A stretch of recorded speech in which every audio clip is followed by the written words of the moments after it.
Vamos então com ele que já está aqui com a gente, o Ricardo Tominaga, que é analista da Oraman Investimentos. Muito obrigada pela sua participação. Boa tarde para você, Ricardo. Olá, boa tarde a todos, tudo bem? Obrigado pelo convite. Boa tarde, obrigada a você pela participação. Queria começar falando então sobre essa volatilidade no mercado em dia de super quarta. Como é que os investidores normalmente reagem a um dia como hoje? Eu acho que fica difícil antecipar, né? Uma vez que, enfim, a expectativa, como o próprio Cabral disse, já está meio que não vou dizer precificado, né? Mas a expectativa é de que suba 0,75 e, enfim, qualquer coisa fora disso pode ser uma surpresa positiva ou negativa, né? Depende do tom do discurso a ser adotado posteriormente também. Mas no que eu entendo, né, as posições são montadas ou desmontadas não necessariamente no dia. A volatilidade de hoje ela é normal, né, dado a importância da decisão, mas ao longo dos últimos dias aí, enfim, a gente já viu um comportamento bem volátil aí do mercado acionário, principalmente brasileiro, né? Enfim, não só brasileiro, como americano também, mas aqui no Brasil também. Tá certo. Ricardo, uma boa tarde para você.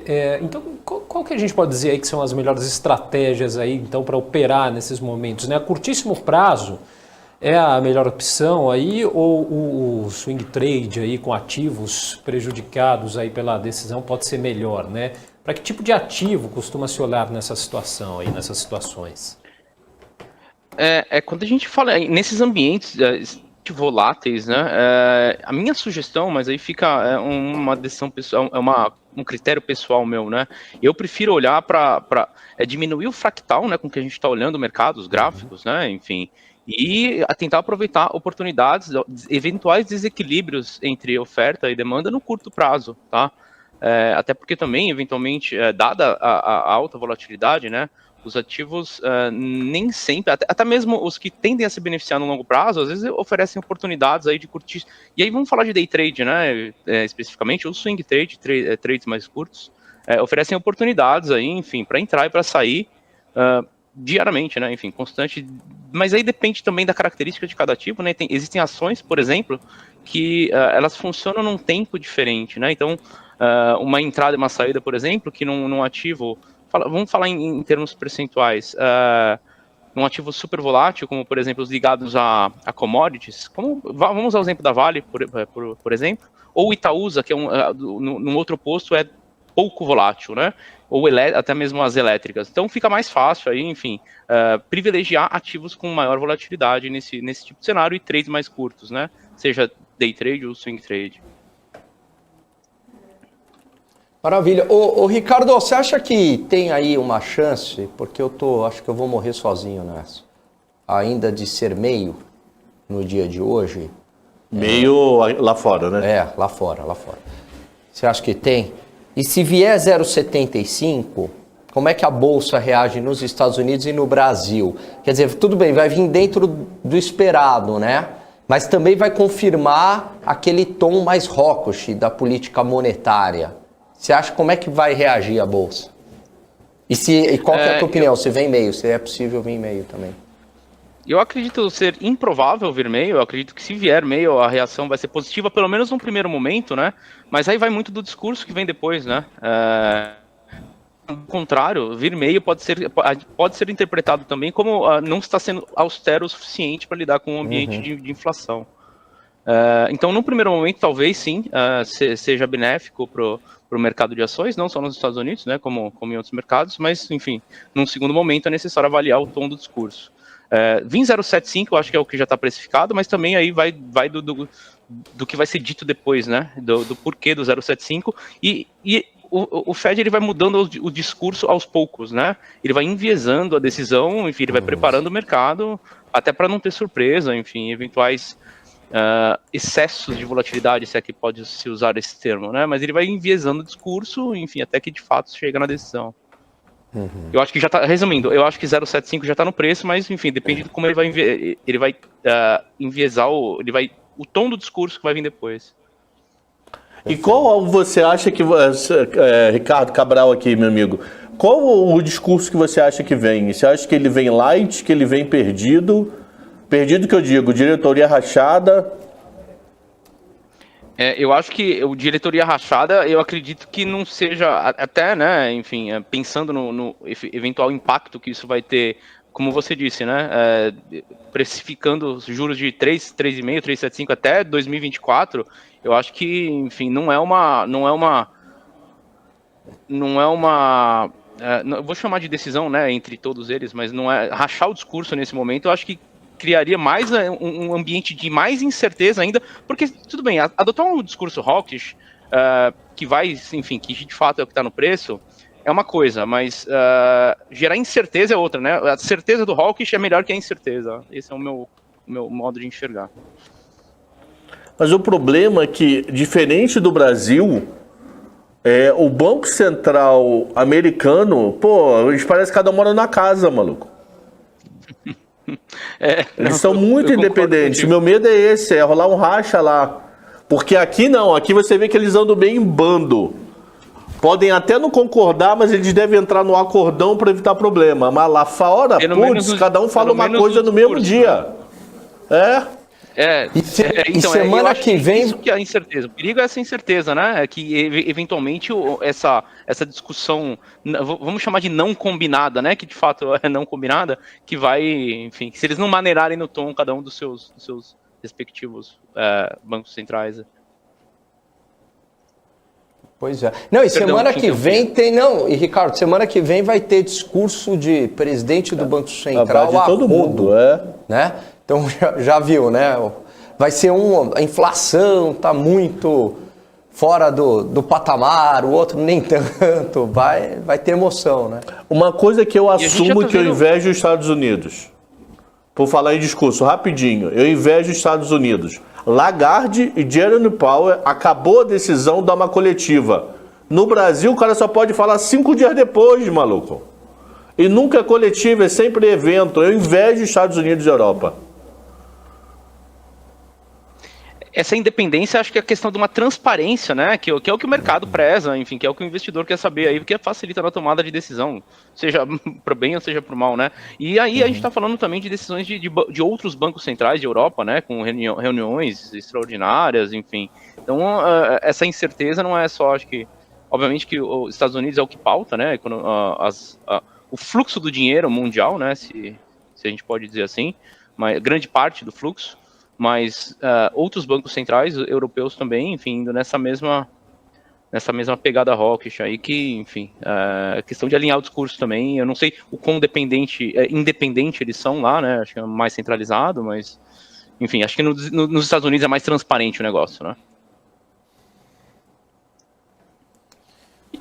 A gente pode dizer aí que a volatilidade, né, criada afeta o mercado aí ou é apenas um movimento aí, um efeito, né, pontual e passageiro, Ricardo?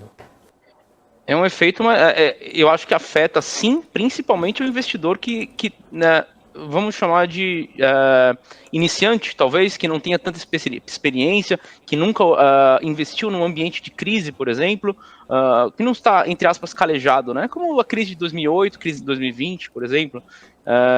São, usualmente, oportunidades em que o investidor encontra, agora eu estou chamando de investidor pessoa física, né? Não falando dos institucionais que estão acostumados com esse tipo de cenário, mas o investidor pessoa física, muitas das vezes encontra oportunidades, sim, de entrar num preço atrativo de ativos, né? De renda variável, mas sim, e tem o lado negativo também, né? Enfim, eventualmente o investidor ele está mal posicionado, está mal comprado e entra em pânico num cenário não vou chamar de crise, mas num cenário de bolsas bearish, né? Com sinal em tendência de baixa, e não só nos Estados Unidos, como aqui no Brasil também, enfim. Às vezes leva o investidor a uma má tomada de decisão, né? Vem cair hoje.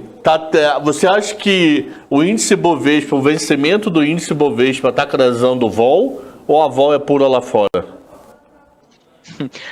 Boa pergunta. Eu acho que a rolagem do contrato já não causa mais tanto, dado o contexto em que está inserido, né, toda essa movimentação de preço, eu acho que tá muito mais pautado no cenário externo, enfim, está na decisão nos juros, né? Não no fato da rolagem de contratos.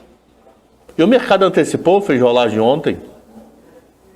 Sabe? Isso é uma dinâmica que acontece, né? Eu tenho, inclusive, alguns números aqui, mas geralmente acontece nos últimos 2 dias, né? Do vencimento do contrato. Sim, com certeza passou desde ontem, hoje, aí rolando pro contrato de agosto.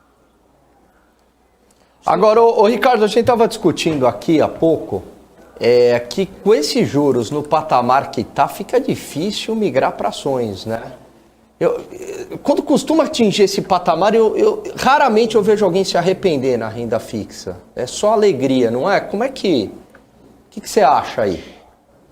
Indo um pouquinho mais além da sua colocação, eu acho que fica difícil ir para ações e fica difícil ser empresário, né? Que é o principal ponto dessa questão.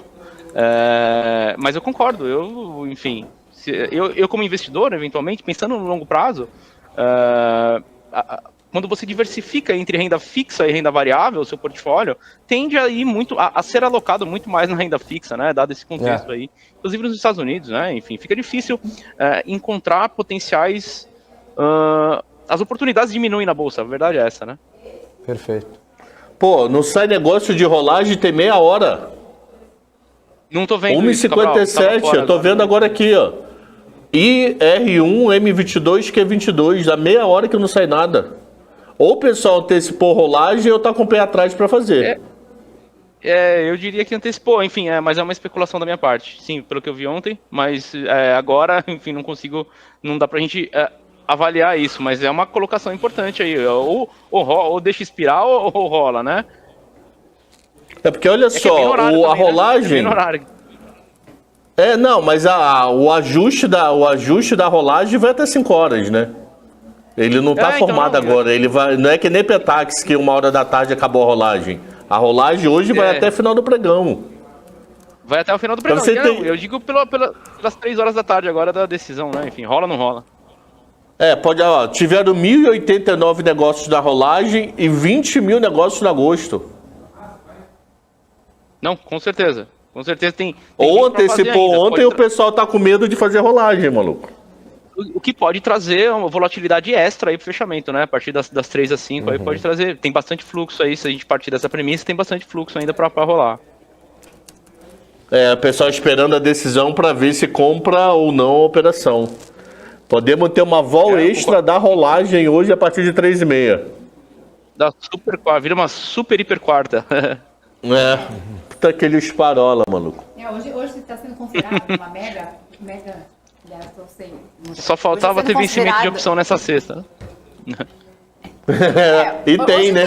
Hoje tem vencimento de opção sobre índice, definição de Selic, juros do Fed, e tem a chamada de reunião de emergência do Banco Central Europeu também, né? Como é que o investidor deve se comportar? Deve ser mais ousado nesse momento? Deve fazer avançar mais ou deve ser mais cauteloso com essas 4 ações aí acontecendo hoje?